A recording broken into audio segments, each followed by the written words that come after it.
ओम अज्ञानतिमिरान्धस्य ज्ञानाञ्जनशलाकया चक्षुरुन्मीलितं येन तस्मै श्रीगुरवे नमः। श्रीचैतन्यमनोभीष्टं स्थापितं येन भूतले स्वयं रूप कदा मह्यं ददाति स्वपदान्तिकम्। वन्देऽहं श्रीगुरोः श्रीयुतपदकमलं श्रीगुरून् वैष्णवांश्च श्रीरूपं साग्रजातं सहगणरघुनाथान्वितं तं सजीवं साद्वैतं सावधूतं परिजनसहितं कृष्णचैतन्यदेवं श्रीराधाकृष्णपादां सहगणललिता श्रीविशाखान्वितांश्च। नमो ॐ विष्णुपादाय कृष्णप्रेष्ठाय भूतले श्रीमते भक्तिवेदान्त स्वामिनिति नामिने। नमस्ते सारस्वते देवे गौरवाणी प्रचारिणे निर्विशेष शून्यवादी पाश्चात्यदेशतारिणे। मूकं करोति वाचालं पंगुं लङ्घयते गिरिं यत्कृपातमहं वन्दे श्रीगुरून् दीनतारिणम्। वाञ्छाकल्पतरुभ्यश्च कृपा सिन्धुभ्य एव च पतितानां पावनेभ्यो वैष्णवेभ्यो नमो नमः। नमो महावदान्याय कृष्णप्रेमप्रदायते कृष्णाय कृष्णचैतन्य नाम्ने गौरत्विषे नमः। पञ्चतत्त्वात्मकं कृष्णं भक्तरूपस्वरूपकं भक्तावतारं भक्ताख्यं नमामि भक्तशक्तिकम्। आराध्यो भगवान् व्रजेशतनयस्तद्धाम वृन्दावनम्। रम्या काचिदुपासना व्रजवधू वर्गेण या कल्पिता। श्रीमद्भागवतं प्रमाणममलं प्रेम पुमर्थो महान्। श्रीचैतन्यमहाप्रभोर्मतमिदं तत्रादरः न परः। हे कृष्ण करुणा सिन्धो दीनबन्धो जगत्पते गोपेश गोपिका कान्त राधाकान्त नमोऽस्तुते। तप्त काञ्चन गौराङ्गी राधे वृन्दावनेश्वरी वृषभानुसुते देवी प्रणमामि हरिप्रिये। जय श्री कृष्ण चैतन्य प्रभु नित्यानंद श्री अद्वैत गदाधर श्रीवासादि गौर भक्त वृंद। हरे कृष्णा कृष्ण कृष्ण हरे हरे हरे राम राम राम हरे हरे। हरे कृष्णा। कल हम तुलसी महारानी की महिमा की चर्चा कर रहे थे, क्योंकि आज कार्तिक पूर्णिमा के तिथि पर श्रीमती तुलसी देवी का प्राकट्य हुआ है और शालग्राम के साथ भी, जो कि भगवान विष्णु हैं, उनका विवाह भी इसी दिवस पर हुआ था। कल हम ये बता रहे थे कि तुलसी का दल या तुलसी मंजरी भगवान कृष्ण को कितना प्रिय है। बल्कि भगवान सोचते हैं कि एक तुलसी दल और थोड़ा सा गंगा जल, ऐसी संपत्ति मेरे पूरे तिजोरी में नहीं है। तो जो भी कुछ मुझे ये अर्पण करता है भक्ति भाव से, मैं इतना ऋणी हो जाता हूं उसके प्रति कि मेरे पास कोई धन रहता ही नहीं है उसे देने के लिए। इसलिए मैं अपने आप को ही उसके हवाले कर देता हूं। तो यह है भगवान श्री कृष्ण का प्रेम तुलसी के लिए। इसलिए हमारे लिए, हमारे भक्ति में, हमारी भगवान की सेवा में तुलसी के पत्तों को भगवान श्री कृष्ण के चरण कमलों में अर्पण करना ये बहुत महत्वपूर्ण है। कल हम बता रहे थे कि कैसे ये वास्तव में हमारे साधन भक्ति में एक बहुत आनंद की सेवा है, जब भगवान के चरण कमलों में हम तुलसी और चंदन अर्पण करते हैं। क्योंकि तुलसी महारानी या तुलसी दल सदैव श्री कृष्ण के चरण कमलों के स्पर्श में रहती हैं, उनकी सेवा में तत्पर रहती हैं। इसलिए भक्त तुलसी दल से अक्सर प्रार्थना करते हैं कि हमें भगवान के चरण कमलों तक ले जाइए। श्री बिल्वामंगल ठाकुर अपने कृष्ण करणामृत में प्रार्थना करते हैं तुलसी दल से कि आप तो हमेशा श्री कृष्ण के चरण कमलों में स्थित रहती हैं, तो कृपया हमें थोड़े उन चरण कमलों के बारे में जानकारी दीजिए और उनसे कहिए कि हम उनके शरण के अभिलाषी हैं। जब कोई दूसरे स्थान से आते हैं जहां हम नहीं गए, हम उनसे पूछते हैं कि उस स्थान के बारे में कुछ बताओ तो सही। तो तुलसी दल को बहुत अनुभव है भगवान के चरण कमलों का, क्योंकि वहीं रहती हैं। इसलिए भक्त उनसे पूछते हैं, प्रार्थना करते हैं कि कृपया कुछ जानकारी दीजिए हमें भगवान के चरण कमलों की।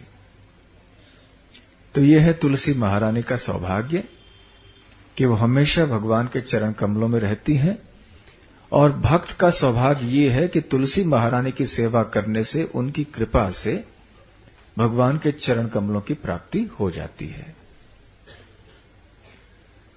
तुलसी महारानी, जैसे हम कल बता रहे थे, लक्ष्मी देवी के लिए भी बहुत प्रिय है, क्योंकि वो जानती हैं कि कितने महान हैं, और तुलसी महारानी को, तुलसी दल को और मंजरियों को वो श्री कृष्ण के चरण कमलों में वैकुंठ जगत में भी प्रयोग करती हैं।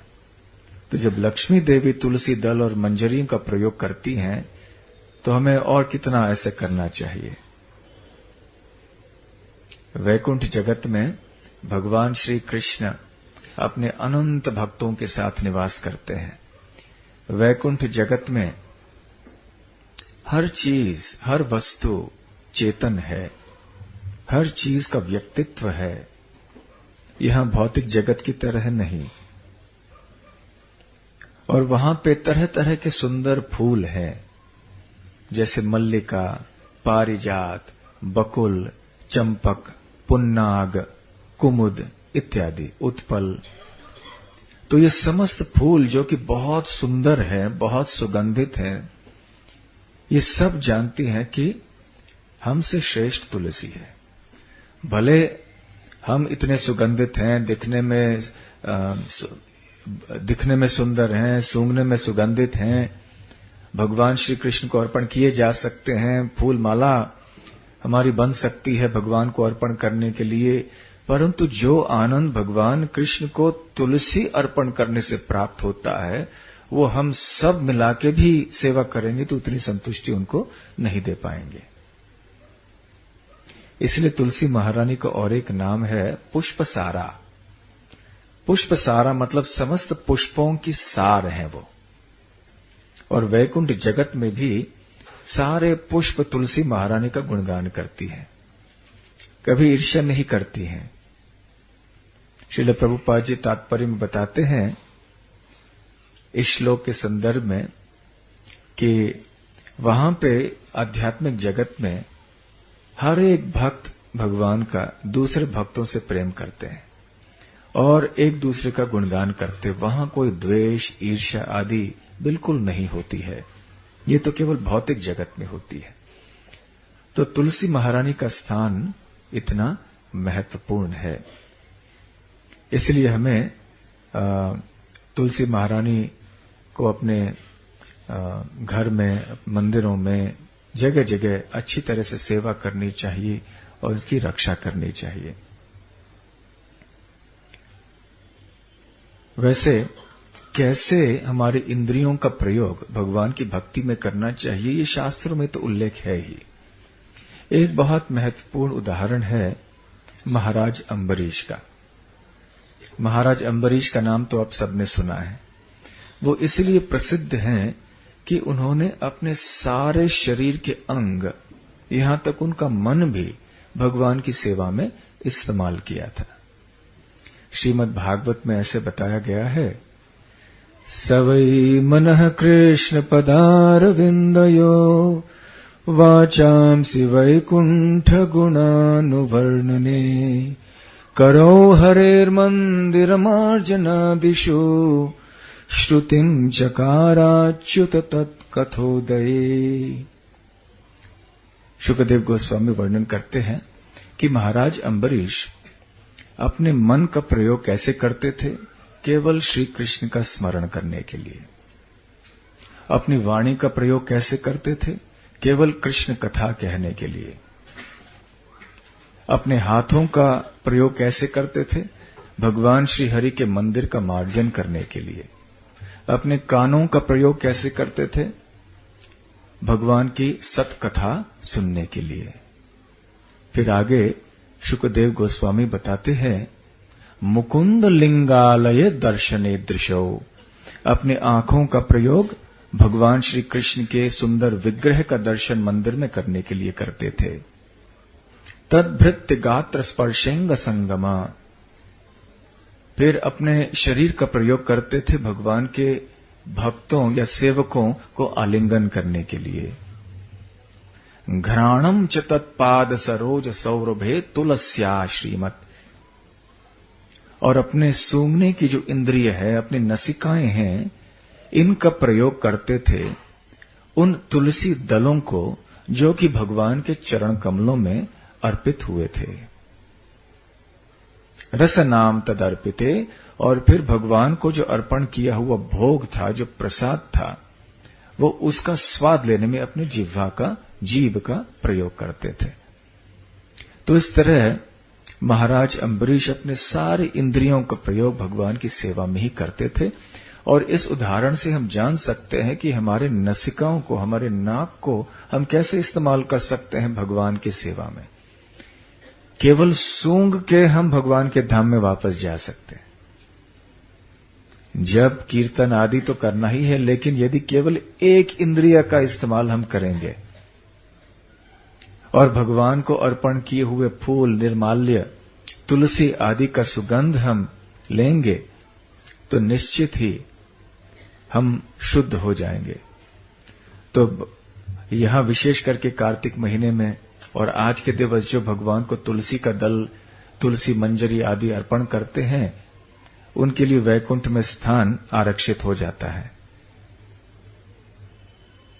इतना आसान है।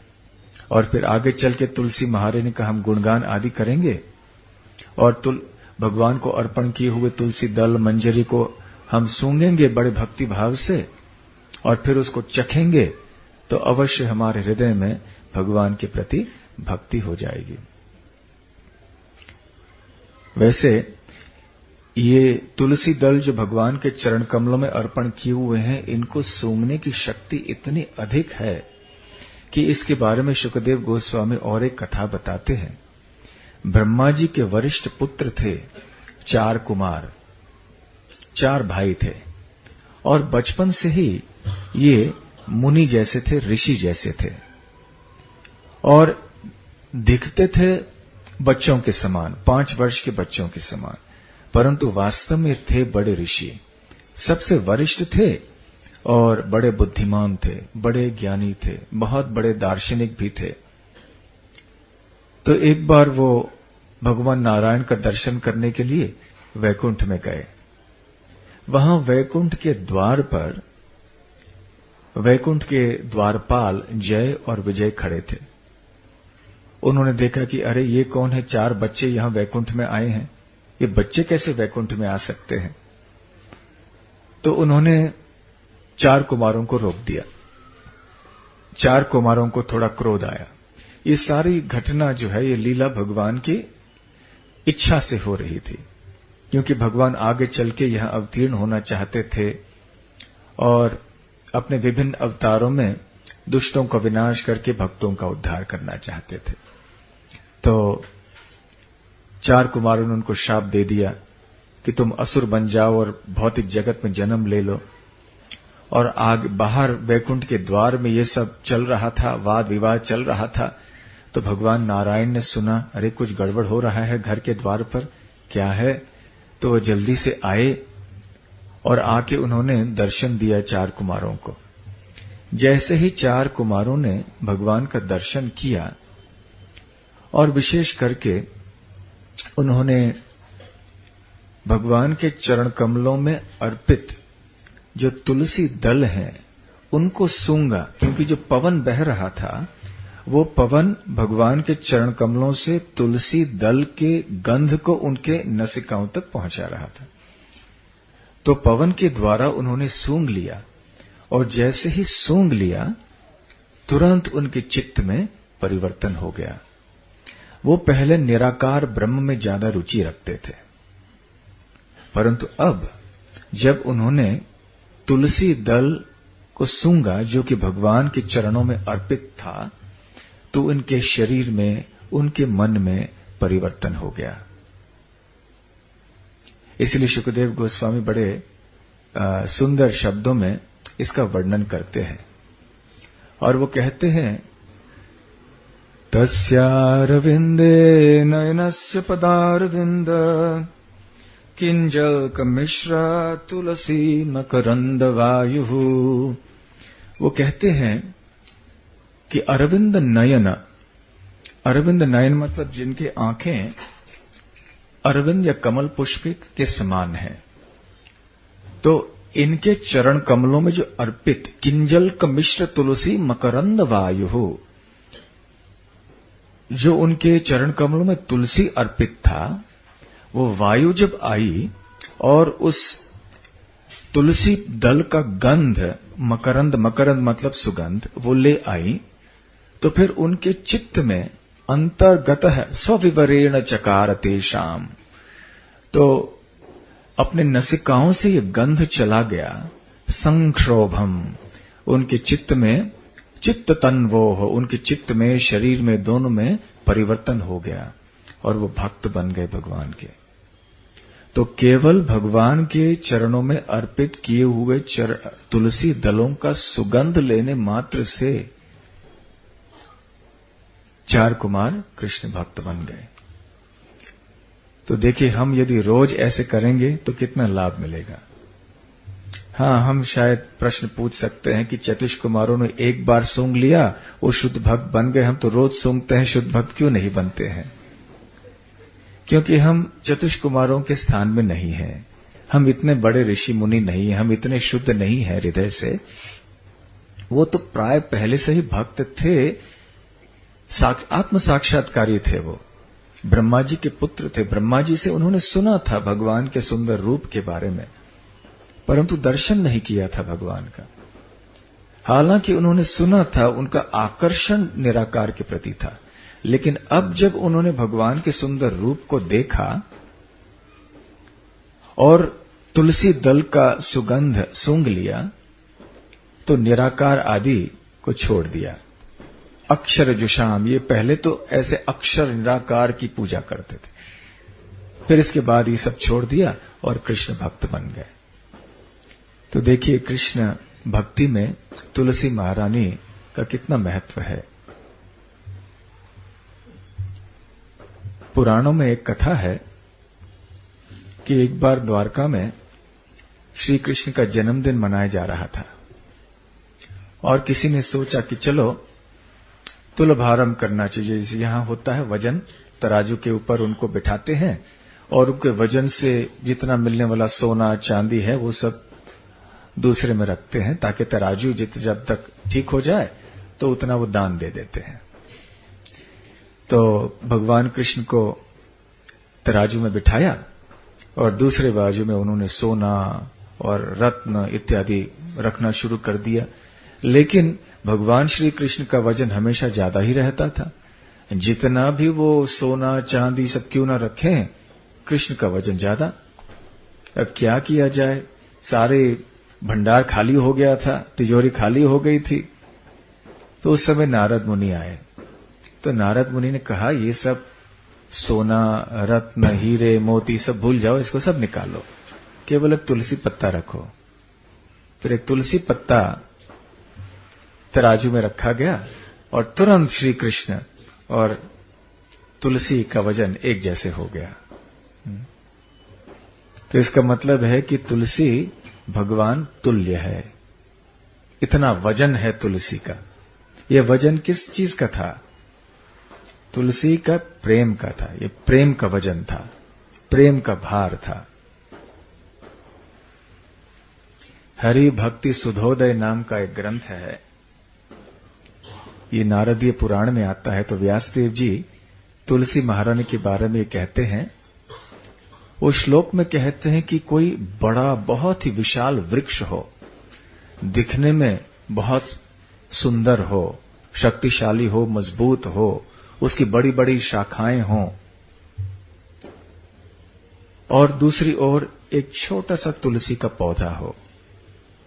दिखने में तो पेड़ कितना बड़ा लगता है, शानदार लगता है, परंतु क्या उस पेड़ की तुलना कर सकते हैं इस छोटे से तुलसी के पौधे से? नहीं कर सकते, ये संभव नहीं है। कहते हैं तुलसी महारानी का स्थान ही कुछ विशेष है, इसकी तुलना नहीं कर सकते किसी भी इस संसार के वस्तु से। फिर तुलसी का गुणगान करने के लिए, तुलसी का महत्व बताने के लिए वो एक कथा बताते हैं। एक बार एक ब्राह्मण था। वो ब्राह्मण केवल नाम के लिए था। उसका जन्म एक ब्राह्मण कुल में हुआ था, परंतु गुण से, लक्षणों से, अपने कार्यों से वो ब्राह्मण नहीं था। वो कभी भी कोई धार्मिक कार्य नहीं करता था, इसलिए वो एक पतित व्यक्ति था। वो ऐसे कोई खेत में कभी काम कर लेता, कोई घास काट के, घास को बेच के अपनी जीविका को ठीक कर लेता, जीवन निर्वाह कर लेता। तो एक बार वो जंगल में गया। जंगल में एक हरी भरी जगह में जाकर उसने खूब घास काट लिया और घास को काट के बांध दिया और अंदर गया। और अचानक वहां उसने एक तुलसी वन को देखा। तुलसी वृंदावन वहां पे था और ये इतना हरित था ये स्थान, एक हरे रत्न के समान तेजस्वी, और वो चमक रहा था। तुरंत उस दृश्य को देखकर इस पतित ब्राह्मण का हृदय शुद्ध हो गया और एक प्रकार का उल्लास उसके हृदय में आ गया। कितना सुंदर स्थान है ये। तो उसने सोचा कि ये मैं थोड़ा काट लूं, मुझे लगता है कि इसका लाभ अवश्य होना चाहिए। बाजार में अच्छी कीमत मिलनी चाहिए इस घास के लिए, पता नहीं ये क्या चीज है। तो चाहे गाय के लिए भी अच्छा खाद्य हो सकता है, मनुष्यों के लिए भी कुछ लाभदायक चीज हो सकती है, लेकिन ऐसे करता हूं क्योंकि अभी घास का वजन बहुत है, तो थोड़ा सा ये अभी काट लेता हूं और फिर ले जाता हूं और देखता हूं कि लोग कैसे स्वीकार करते हैं। और यदि अच्छी तरह से स्वीकार करते हैं, अच्छा मूल्य देते हैं, तो कल खूब काट के ले जाएंगे। तो जैसे ही वो तुलसी वृंदावन के पास जा रहा था, दैव से उसी समय यमदूत उसके पास आए। अब ये पतित ब्राह्मण इन यमदूतों को नहीं देख पा रहा था। तो यमदूत इसलिए आए कि इस व्यक्ति के मृत्यु का समय बहुत निकट आ गया था, उसके भाग्य के अनुसार। लेकिन उस ब्राह्मण को पता नहीं था। यमदूत आए और उन्होंने एक जहरीले सांप को पास में देखा और उसे आदेश दिया कि जाओ उस व्यक्ति को काटो। है तो नाम के लिए ब्राह्मण, लेकिन कभी भी ब्राह्मण जैसे इसने कार्य किए नहीं है, बल्कि तरह तरह के पाप किए हैं और काफी पतित व्यक्ति है। तो जल्दी से जाओ काटो, इससे पहले कि वो जाके तुलसी का स्पर्श करे, क्योंकि तुलसी का स्पर्श करेगा तो फिर हम कुछ नहीं कर पाएंगे, तो जल्दी जाओ। तो वो सांप जो है जल्दी जल्दी से वहां उस व्यक्ति की ओर चला गया, घास के अंदर आ गया, लेकिन दैव से तब तक उस व्यक्ति ने, उस पतित ब्राह्मण ने तुलसी का स्पर्श कर लिया था। और जैसे ही तुलसी का स्पर्श किया तो तुरंत सुदर्शन चक्र वहां उपस्थित हो गया। और सुदर्शन चक्र के होने के नाते यमदूत पास में नहीं जा पाए, न ही वो सांप उस ब्राह्मण को काट पाया। और उधर वो सांप जाके उस घास में जाके छुप गया। वो प्रतीक्षा कर रहा था कि जब मौका मिलेगा घास में से बाहर आके उसमें डस दूंगा उस ब्राह्मण को, लेकिन अब नहीं कर पाए क्योंकि सुदर्शन चक्र आ गए थे। अब इस पतित ब्राह्मण को कुछ पता नहीं कि क्या हो रहा है, और उसने अपने घास का डब्बा लिया, अपने सर पे रखा और तुलसी हाथ में लेके चल पड़ा गांव की ओर। अब पीछे पीछे सुदर्शन चक्र, यमदूत और ऊपर सांप। अब ये ब्राह्मण को कुछ पता नहीं, वो आराम से चल रहा है, सोच रहा है इतने पैसे आज मिलेंगे, कल इतना कमाएंगे, ऐसा सब सोचते जा रहा था। उधर यमदूत बहुत ज्यादा उनको असुविधा हो रही थी। क्यों? सुदर्शन चक्र की गर्मी लग रही थी, अब क्या किया जाए। और जैसे ये व्यक्ति गांव में पहुंचा फिर भी दैव से पहला घर जो मिला वो एक शुद्ध वैष्णव का था, कृष्ण भक्त का था। तो जैसे ही वो शुद्ध वैष्णव के घर में आया, ये वैष्णव उन यमदूतों को देख पाया। ये पापी व्यक्ति था, ये नहीं देख पाया था, लेकिन वैष्णव देख पाए और आश्चर्यचकित हो गए। तो उस शुद्ध वैष्णव ने देखा कि तुलसी लेकर आ रहे हैं और यमदूत भी हैं, ये क्या हो रहा है सब। तो उन्होंने यमदूतों से पूछा कि ये तुलसी जो है ये मेरे लिए ला रहे हैं, इसलिए कृपया इनको आप छोड़ दीजिए। तो यमदूतों ने उत्तर दिया, वास्तव में ये बहुत पापी व्यक्ति है, केवल नाम के लिए ब्राह्मण है और हम आदेशबद्ध हैं। यमराज ने हमें आदेश दिया है कि जो पापी व्यक्ति है उसको पकड़ के लाओ मेरे पास। तो हम हमारा कर्तव्य कर रहे हैं, लेकिन जब तक ये तुलसी का स्पर्श कर रहा है तब तक हम छू नहीं सकते इसको। जैसे ही ये तुलसी को छोड़ेगा वैसे ही सांप आपे इसको ढस लेगा। इसके लिए केवल अभी 1.5 घंटा बाकी है जीने के लिए। तो हम राह देख रहे हैं और जैसे ही समय आएगा तो सांप उसको काट लेगा और उसकी मृत्यु हो जाएगी, हम ले जाएंगे उसको।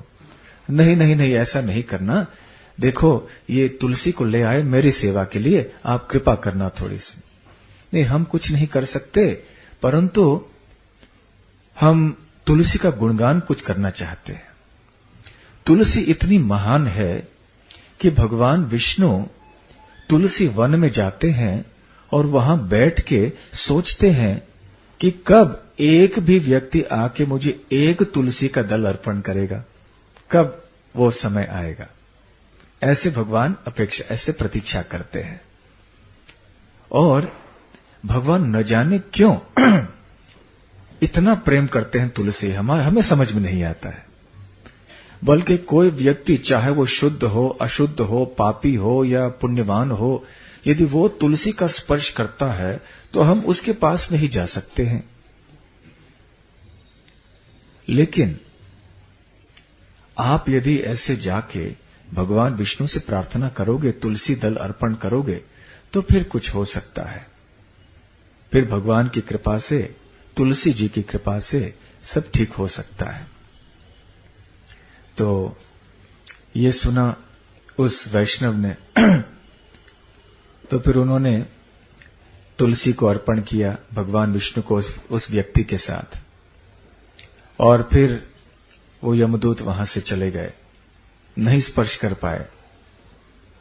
और दोनों अंत में आगे जाके विष्णु के शरण में गए। वो ब्राह्मण भी विष्णु के शरण में गया इस वैष्णव के सहायता से, उनके मार्गदर्शन से। और अंत में व्यासदेव जी कहते हैं दोनों भगवान के धाम में लौट के चले गए। तो इस सुंदर कथा से हम क्या सीख सकते हैं कि तुलसी महारानी इतनी महत्वपूर्ण है हम सबके लिए। केवल तुलसी का स्पर्श करने से देखिए यमदूत दूर भाग जाते हैं, स्पर्श नहीं कर सकते हमें। पुराणों में कहा गया है कि जिस व्यक्ति के मुख में, उसके कानों में, उसके नाभि में, उसके सर के ऊपर तुलसी दल है, तो ऐसे व्यक्ति को तीर्थ स्थानों में जाने की क्या आवश्यकता है। दूसरे शब्दों में सारे तीर्थ स्थान उसके हैं, उसके पास, क्योंकि तुलसी का दल है। और पुराणों से हम थोड़े 2 श्लोक और लाए हैं, हम पढ़ना चाहते हैं। इससे एक झलक है, एक जानकारी के लिए कि तुलसी की महिमा क्या है। व्यासदेव जी लिखते हैं, यद गृहे तुलसी भाति रक्षभी जलसेचनैः तद गृहम यमदूतश्च दूरतो वर्जयन्ति ही। जिस घर में यद गृहे तुलसी भाति रक्षभी जलसेचनैः, जिस घर में तुलसी की रक्षा होती है बहुत सावधानी से, और जलसेचनैः, जल से सेवा होती है, जल अर्पण किया जाता है तुलसी को, तद गृहम यमदूतश्च दूरतो वर्जयन्ति ही। ऐसे घर को यमदूत दूर से ही त्याग देते हैं। तो यमदूत ऐसे घर में प्रवेश भी नहीं करते, पास में भी नहीं आते जिस घर में तुलसी की रक्षा हो और तुलसी महारानी को भक्ति भाव से जल अर्पण किया जा रहा हो। ऐसे अनेक हैं पुराणों में श्लोक, इनमें से केवल 1-2 हम अभी सुना रहे हैं। तुलस्य अलंकृत ये तुलसी नाम जपकः तुलसी वन पालये ते त्यज्य दूरतो भातः। जो व्यक्ति तुलसी के काष्ठ से अलंकृत है, अर्थात कंठीमाला तुलसी के पहनते हैं, तुलसी नाम जपकः, जो तुलसी के नामों का जप करते हैं जो व्यक्ति, तुलसी वन पालये, जो तुलसी वन का पालन करते हैं बड़े सावधानी से, ते त्यज्य दूरतो भातः। तो यमदूत जो है, ऐसे यमराज यमदूतों से ये कहते हैं, ये श्लोक यमराज कह रहे हैं अपने दूतों से कि ऐसे व्यक्तियों के पास में भी नहीं जाना, दूर से ही उनको त्याग देना। तो ये है तुलसी महारानी का महात्म्य।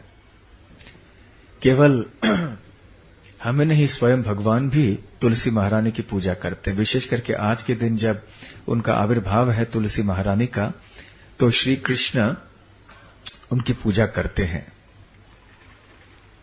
वैसे श्री राम ने भी की थी। जब सरयू के तट में पहुंचे थे तो असुरों को वध करने के पहले तुलसी महारानी की पूजा की थी। दंडकारण्य में जब आए थे तो सीता देवी और लक्ष्मण के साथ भी उन्होंने तुलसी की उपासना की थी।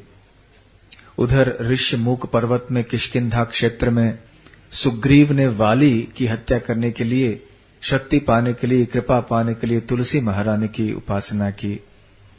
अशोक वाटिका में लंका में सीता देवी ने तुलसी महारानी की उपासना की। जब हनुमान जी छलांग मार के समुद्र पार करके लंका कूदने जाने वाले थे तो उन्होंने सबसे पहले तुलसी महारानी को नमस्कार किया। तो ये इतिहास है। पुराणों में यह भी बताया गया है कि तुलसी महारानी के अनेक नाम हैं। जैसे कि पुष्पसारा तो एक नाम बताया। तुलसी, तुलसी मतलब जो अतुलनीय है। तुल मतलब तुलना करना, तुलसी मतलब जो तुलना से परे है। विशेष करके उनका सौंदर्य, उनके गुण अतुलनीय है, इसलिए उनका नाम है तुलसी। और क्योंकि एक झुंड अकेले नहीं पाए जाते, एक साथ झुंड में पाए जाते हैं, इसलिए उनका नाम है वृंदा। साथ साथ में वृंदावनी भी और एक नाम है तुलसी का, क्योंकि काफी समय पहले वो वृंदावन में वो निवास करने लगी। विश्व पावनी, सारे विश्व को पावन करने वाली है, ये भी उनका एक नाम है। विश्व पूजिता, सारे विश्व इनकी पूजा करता है। ऐसे तुलसी महारानी के अनेक नाम हैं। तो पुराणों में बताया गया है कि श्री कृष्ण इन नामों के द्वारा वास्तव में तुलसी महारानी की पूजा करते हैं। ये मंत्र रूप में उच्चारण करते हैं आज के दिन श्री कृष्ण तुलसी महारानी की उपासना करने के लिए। कृष्ण जीवनी नंदिनी पुष्पसारा तुलसी, विश्व पावनी विष्णु पूजिता, वृंदा वृंदावनी। ऐसे मंत्र कह के श्री कृष्ण तुलसी देवी की उपासना करते हैं। तुलसी महारानी का और एक नाम है नंदिनी, जो भक्तों को सुख और आनंद प्रदान करती हैं।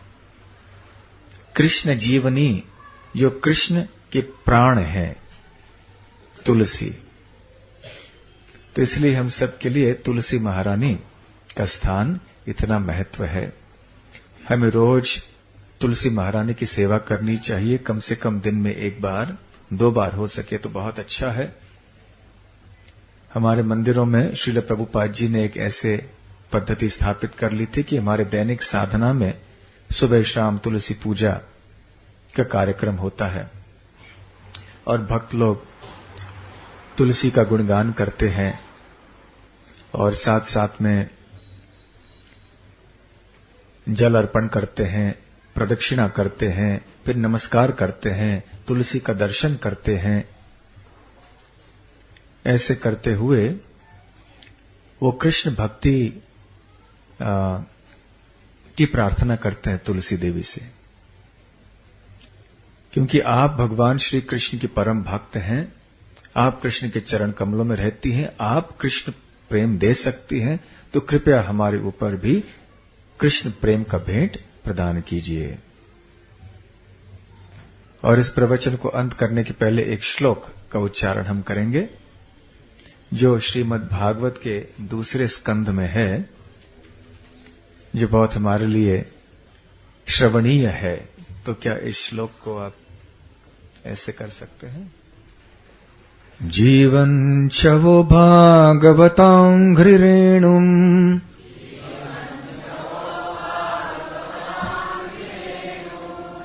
न जातुमर्त्योऽभिलभेत यस्तु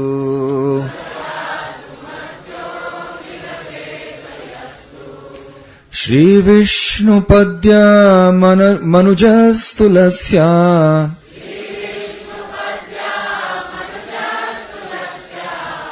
श्वसन् शवो यस्तु न वेद गन्धम् जीवन शवो भागवतांघ्रिरेणुम् न जातुमर्त्योऽभिलभेत यस्तु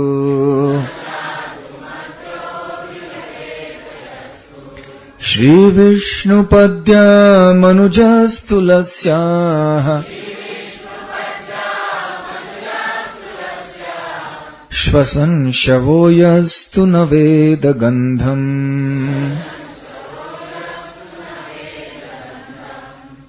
बोलिएगा।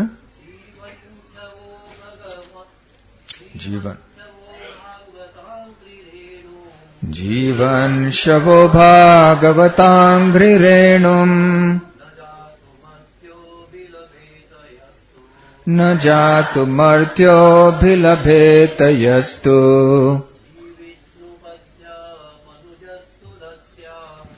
विष्णुपद्या मनुजस्तुलस्या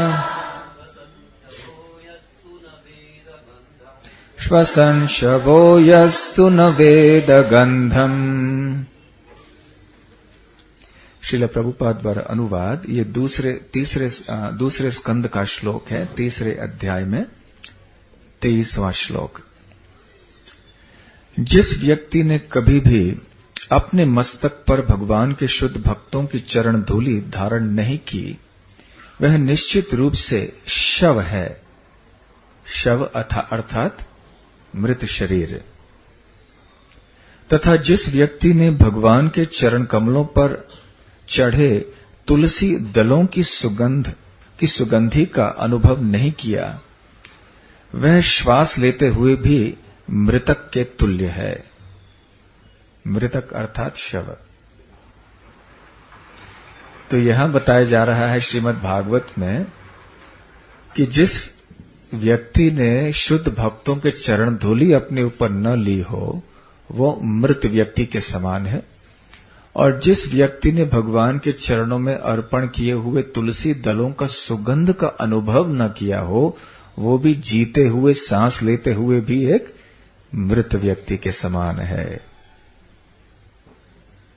तो हम तो सांस ले रहे हैं ना, तो हमें फिर इसके अंतर्गत नहीं आना चाहिए। तो हमें रोज तुलसी के दल जो हम अर्पण करते हैं भगवान को, उनको सूंघना चाहिए। और प्रभुपाद जी अपने तात्पर्य में बताते हैं कि जो व्यक्ति पहली चीज नहीं करता वो दूसरी चीज भी नहीं कर पाएगा। पहली चीज क्या है? भगवान के भक्तों की सेवा करना, अपने आप को भगवान के भक्तों का सेवक समझना। यदि वो अपने आप को ऐसे नम्रता से पेश नहीं करता भक्तों के संग में, अन्य भक्तों का सेवक नहीं बनता, तो उसे तुलसी के दलों का स्वाद जो अर्पण किए हुए हैं भगवान के चरण कमलों में वो नहीं मिलेगा, वो नहीं कर पाएगा। तो दोनों चीजें हमें साथ साथ करनी है, वैष्णवों की सेवा करनी है और तुलसी की सेवा करनी है, और इस तरह से कृष्ण भक्ति में हम अच्छी तरह से आगे बढ़ पाएंगे। तुलसी महारानी की जय। हरे कृष्ण। आपके कोई प्रश्न है तुलसी महारानी के बारे में? वैसे बहुत कुछ है तुलसी महारानी के बारे में कहना, लेकिन आज संक्षेप में कुछ बताया है आज।